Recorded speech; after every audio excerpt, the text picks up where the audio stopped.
A very good morning to all of you class. आज हम start करेंगे अपना एक नया टॉपिक जिसका नाम है जीडीपी डिफ्लेटर। ये टॉपिक बहुत ही इंपॉर्टेंट टॉपिक है। जीडीपी डिफ्लेटर समझते हैं कि ये क्या होता है। उससे पहले ये याद रखो कि ये वाला टॉपिक 3 to 4 मार्क्स का आ सकता है एग्जाम में, है ना। उसकी मीनिंग समझते हैं कि जीडीपी डिफ्लेटर होता क्या है। उसके लिए सबसे पहले आप ये नोट करिए कि जीडीपी डिफ्लेटर निकालते कैसे हैं। GDP deflator is equals to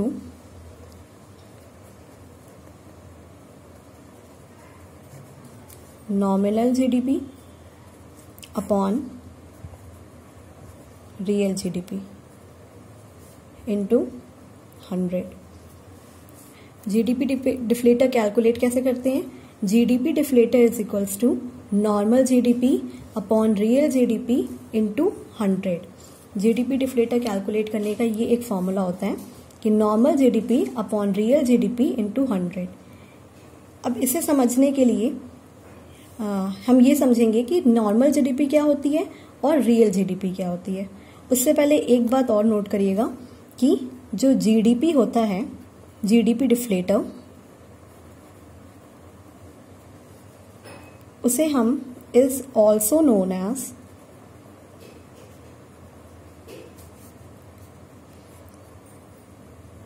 current price index. GDP deflator को हम करेंट प्राइस इंडेक्स के नाम से भी जानते हैं। जीडीपी डिफ्लेटर को करेंट प्राइस इंडेक्स के नाम से भी जानते हैं, ठीक है। अच्छा, जीडीपी डिफ्लेटर में नॉर्मल जीडीपी और रियल जीडीपी क्या है ये समझने के लिए देखते हैं कि रियल जीडीपी क्या होती है। रियल जीडीपी होती है प्राइस ऑफ बेस ईयर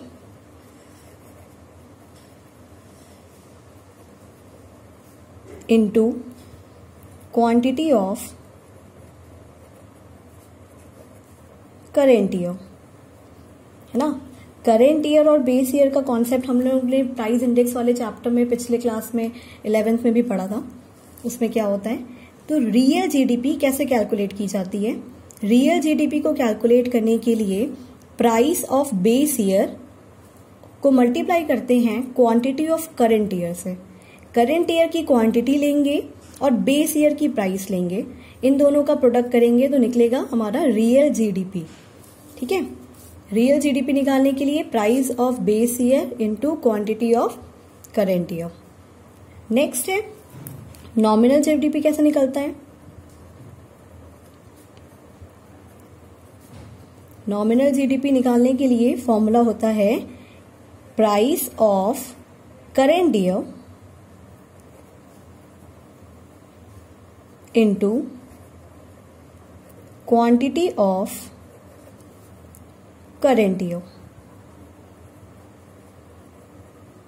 ठीक है। नॉर्मल जीडीपी निकालने का तरीका होता है price of current year multiply by quantity of current year. इसका मतलब है नॉर्मल जीडीपी के लिए करेंट ईयर की प्राइस को ही करेंट ईयर की क्वांटिटी से क्या करते हैं, मल्टीप्लाई करते हैं, जिससे नॉर्मल जीडीपी की वैल्यू निकलती है। और रियल जीडीपी की वैल्यू निकालने के लिए करेंट ईयर की क्वांटिटी को बेस ईयर की प्राइस के साथ मल्टीप्लाई किया जाता है, जिससे रियल जीडीपी की वैल्यू निकलती है ना। अब इस पूरे कॉन्सेप्ट को और जीडीपी डिफ्लेटर को, जीडीपी डिफ्लेटर का फॉर्मूला तो समझ में आया, nominal GDP upon real GDP into 100।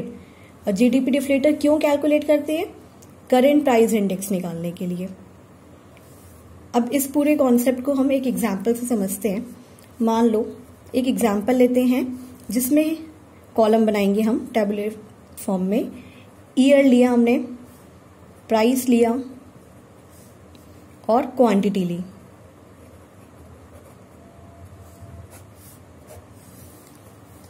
Price जो है वो रुपीस में रहेगा, क्वांटिटी है यूनिट्स में, ओके। अब इसमें हम ईयर लिखते हैं कुछ 2000, 2005, 2010 और 2019। हमने कुछ ईयर ले लिया। ये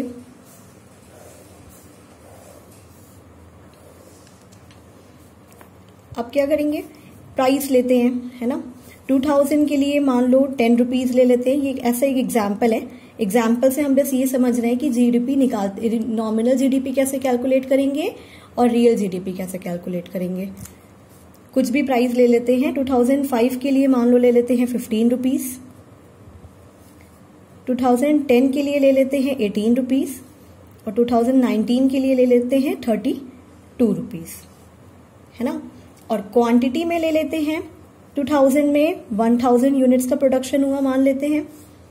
2005 में 1300, 2010 में 1600 और 2019 में 2500। जरूरी नहीं है आपको ये नंबर याद करना है, ये सिर्फ एग्जाम्पल के लिए लिखा हुआ है कि कैसे हम कैलकुलेट कर सकते हैं, क्या है। अच्छा, अब इसमें एक काम करते हैं कि किसी एक ईयर को हम अपना बेस ईयर मान के चलते हैं। और बेस ईयर का कॉन्सेप्ट हम लोग प्राइस इंडेक्स वाले में भी पढ़े थे कि बेस ईयर एक ऐसे ईयर को लिया जाता है जिसमें भी कोई एबनॉर्मलिटी नहीं हुई हो, या कुछ जो ईयर में कोई भी नेचुरल कैलेमिटी नहीं हो, वो ईयर एकदम सही सा होना चाहिए। तो गवर्नमेंट क्या होती है, कोई भी एक बेस ईयर को बना लेती है अपना बेस ईयर, जिस साल में कोई भी ऐसा नेचुरल कैलेमिटी ना आया हो या कोई भी प्रॉब्लम ना हुई हो। तो हम यहाँ पे 2000 ईयर को अपना बेस ईयर मान लेते हैं, है ना। अच्छा, चलो अब इसके नीचे क्या करते हैं, ये प्राइस हमें मिल गया और बेस ईयर हो गया हमारा 2000। क्वांटिटी हमारी ये दी हुई है कि कितना प्रोडक्शन हुआ है इन साल में। 2000 में 1000 यूनिट हुआ, 2005 में 1300, 2010 में 1600 और 2019 में हुआ है 2500 का। इसका एक सोल्यूशन बनाते हैं। सोल्यूशन मतलब कि कैसे हमें कैलकुलेट करना है। इसके लिए कॉलम बनाएंगे फिर से, ईयर, और हमें क्या कैलकुलेट करना है, रियल जीडीपी। रियल जीडीपी कैसे कैलकुलेट होगा, नॉमिनल जीडीपी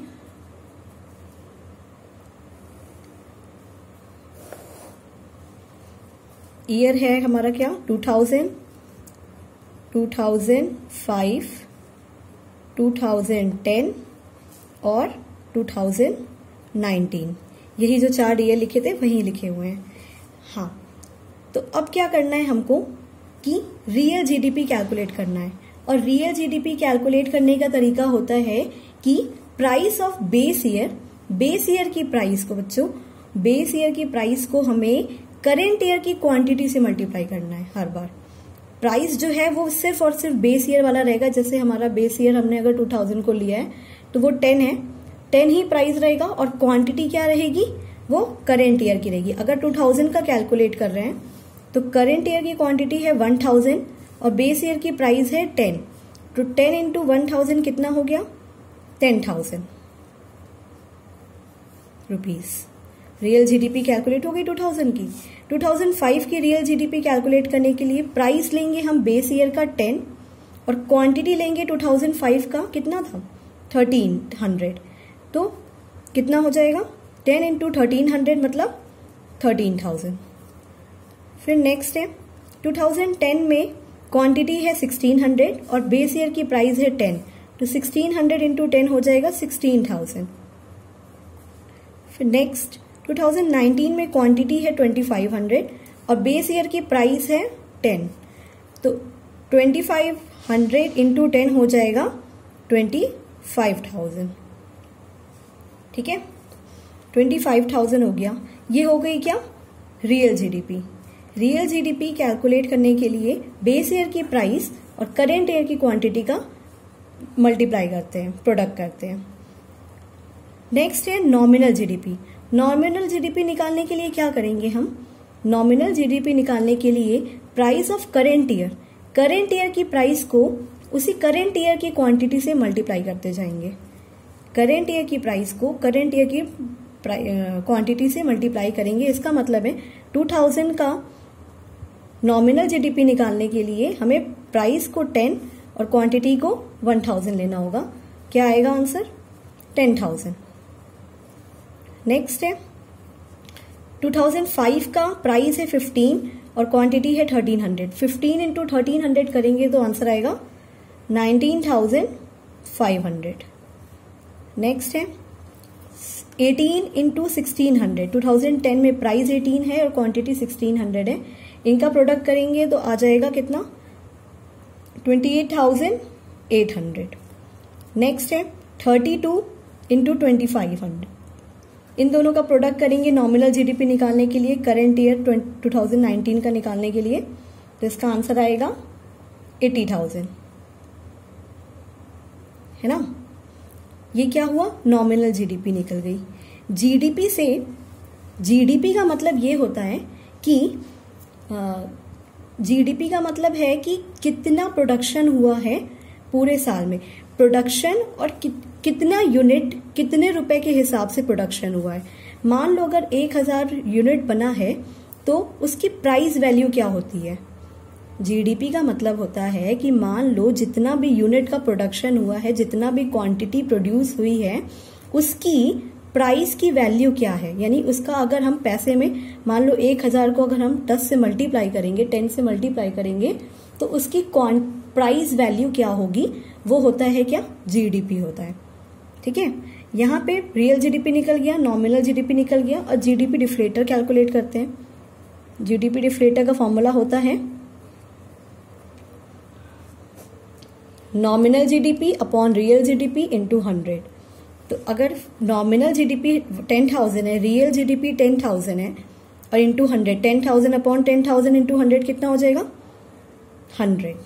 ठीक है, नॉमिनल जीडीपी यहाँ पे कितना है 19,500, और रियल जीडीपी यहाँ पे है 13,000, इंटू 100 करेंगे, इसका आंसर आएगा कितना 150। फिर यहाँ पे नॉमिनल जीडीपी है 28,800 और रियल जीडीपी है 16,000, इंटू 100 करेंगे, इसका आंसर हो जाएगा 180।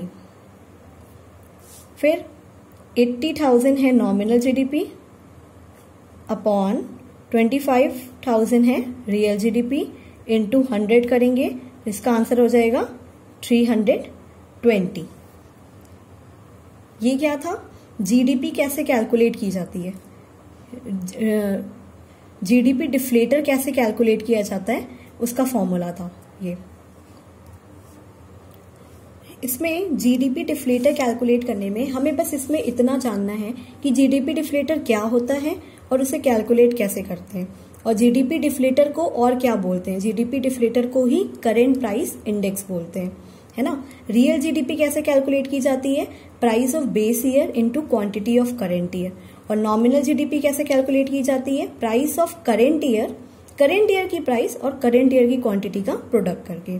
जीडीपी क्या होता है, जीडीपी वो होता है जितना भी प्रोडक्शन हुआ रहता है उसकी प्राइस वैल्यू, यानी कि उस कितने प्राइस के हिसाब से टोटल प्रोडक्शन की प्राइस वैल्यू क्या है, वो होता है क्या, जीडीपी होता है।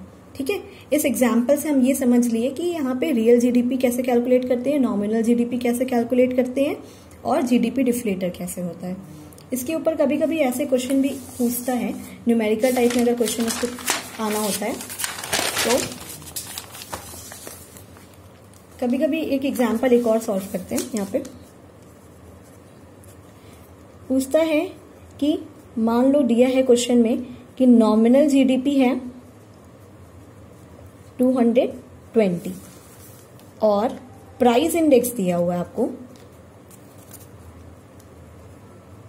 प्राइस इंडेक्स दिया हुआ है मान लेते हैं 550, है ना।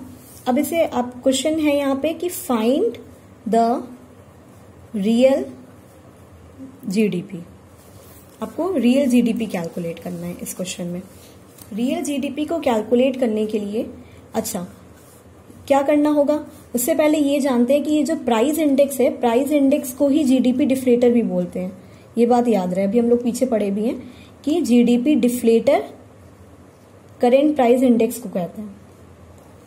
ठीक है, इसलिए कंफ्यूज नहीं होना है कि प्राइस इंडेक्स ही जीडीपी डिफ्लेटर होता है। रियल जीडीपी कैसे कैलकुलेट होगी, हमें पता है इसका फॉर्मूला क्या होता है, जीडीपी डिफ्लेटर यानी कि price index is equals to nominal GDP upon real GDP into 100। Price index की वैल्यू दी हुई है 550, नॉमिनल जीडीपी की वैल्यू दी हुई है 220, रियल हम कैलकुलेट नहीं कर सकते हैं? बोलो क्या हो जाएगा? Real GDP is equals to 220 upon 550 into 100। अगर हम इसे कैलकुलेट करेंगे तो यहां आंसर आएगा हमारा 40। कितना आएगा? 40। तो यहाँ रियल जीडीपी की वैल्यू निकल गई। अगर इसमें क्वेश्चन आने होता है न्यूमेरिकल टाइप का, तो इसी तरीके से आपको फॉर्मूला पता होना चाहिए, और जीडीपी डिफ्लेटर को price index, current price index भी बोलते हैं, इसका अदर नेम पता होना चाहिए, और कैसे कैलकुलेट करना है ये चीजें सीखनी है इसमें बस इसी तरीके के क्वेश्चन आते हैं। ये 3 to 4 मार्क्स में जीडीपी डिफ्लेटर के टॉपिक पूछ सकता है क्वेश्चन में। नेक्स्ट है कि ये रियल जीडीपी में और नॉर्मल जीडीपी में डिफरेंस क्या होता है।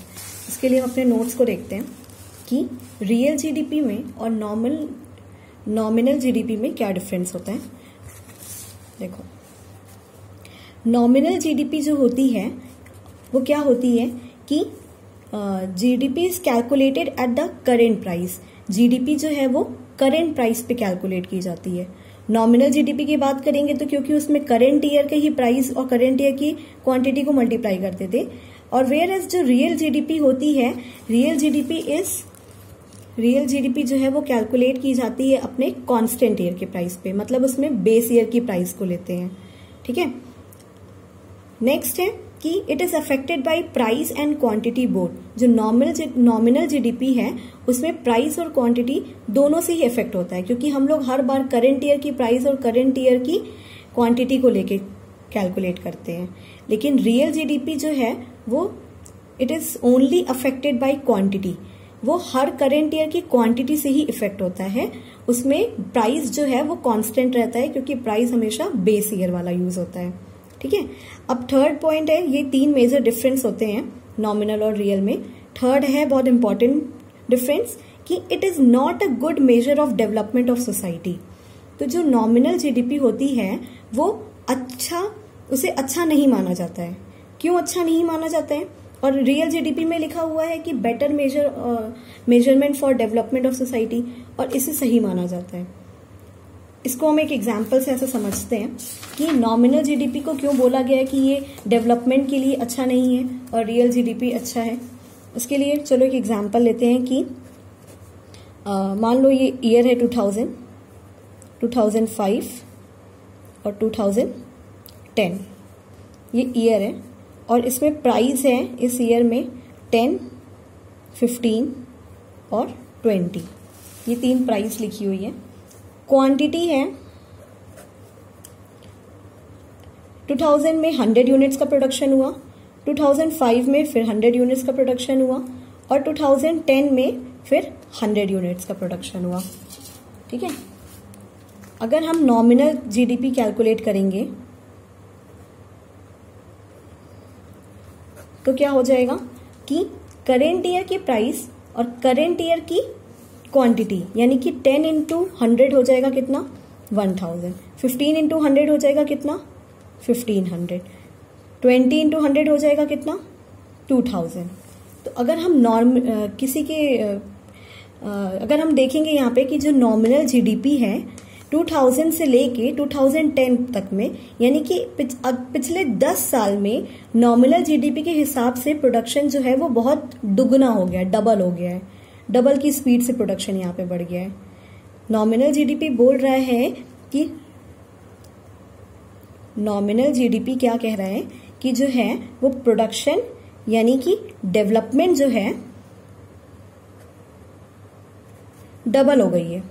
क्यों डबल हो गई? ये नहीं लग रहा है कि नॉमिनल जीडीपी के हिसाब से 2000 में जो जीडीपी था वो 1000 था और उसके बाद 2010 में वो आके 2000 हो गया। पर क्या ये सही पिक्चर शो कर रहा है?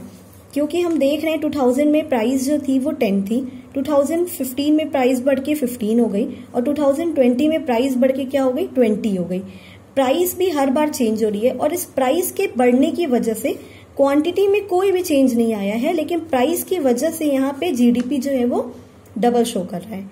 अगर इसी की जगह पे हम रियल जीडीपी कैलकुलेट करते हैं रियल जीडीपी कैलकुलेट करेंगे तो रियल जीडीपी के लिए मान लो बेस ईयर है ये, तो 10 इंटू 1000 यहाँ क्या हो जाएगा 1000, फिर 10 इंटू 100 कितना हो जाएगा 1000, फिर 10 इंटू 100 कितना हो जाएगा 1000, यानी 2000 में भी 1000 रियल जीडीपी था, 2005 में भी 1000 जीडीपी था, रियल जीडीपी था, और 2010 में भी क्या था 1000 जीडीपी था। इससे हमें ये पता चला कि जो हमारा प्रोडक्शन है वो पिछले 10 साल में बिल्कुल भी बढ़ा नहीं है सिर्फ, और प्राइस हमने बेस ईयर की ली है। तो जो रियल जीडीपी होता है वो यहाँ बता रहा है हमें, रियल जीडीपी यहाँ बता रहा है कि पिछले 10 साल में कोई भी डेवलपमेंट का काम नहीं हुआ है ना। डेवलपमेंट का काम नहीं हुआ है, इसका मतलब है कि कोई भी इकोनॉमिक प्रोडक्शन नहीं हुआ है, क्वांटिटी में कोई भी इंक्रीज नहीं हुआ है। जो प्राइस थी उसके हिसाब से क्वांटिटी उतनी की उतनी ही रह गई। अभी भी पिछले 10 साल में जो है कोई भी प्रोडक्शन अच्छे से नहीं हुआ। लेकिन रियल जीडीपी जो थी वो ट्रू पिक्चर नहीं दिखा रही थी कि इकोनॉमी में कैसे डेवलपमेंट हो रहा है। तो इसीलिए हम कह सकते हैं कि real GDP is better measure of development as compare to nominal GDP. ठीक है, real GDP is better measure of development as compare to nominal GDP, क्योंकि नॉमिनल जीडीपी हमें ट्रू पिक्चर नहीं शो करती है। वो प्राइस क्या होता है, कभी कभी इन्फ्लेशन की वजह से ऊपर नीचे हो जाता है, उसकी वजह से चेंज होता है, तो जीडीपी की वैल्यू भी चेंज हो जाती है नॉमिनल जीडीपी में।